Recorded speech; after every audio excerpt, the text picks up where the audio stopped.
সকাল 10টা থেকে এইচএসসি ও সমমানের পরীক্ষা শুরু হলেও 8:30টা থেকেই কেন্দ্রে আসতে শুরু করেন পরীক্ষার্থী ও অভিভাবকরা। প্রবেশপত্র ও প্রয়োজনীয় উপকরণ নিয়ে কেন্দ্রের ভেতরে প্রবেশের আগে শিক্ষার্থীদের মাস্ক ও হ্যান্ড স্যানিটাইজার সরবরাহ করেন স্বেচ্ছাসেবকরা।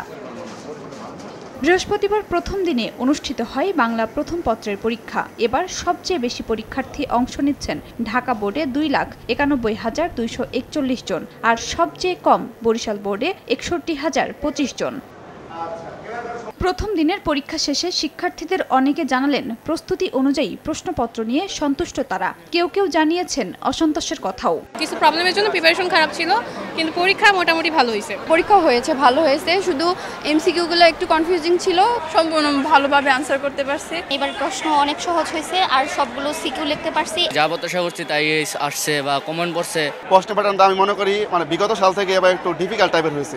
নকলমুক্ত পরীক্ষা গ্রহণের লক্ষ্যে কেন্দ্রের আশপাশে দায়িত্ব পালন করে একাধিক নজরদারি দল। পরীক্ষা সুষ্ঠুভাবে পরিচালনা করার জন্য নেওয়া হয় সব ধরনের ব্যবস্থা।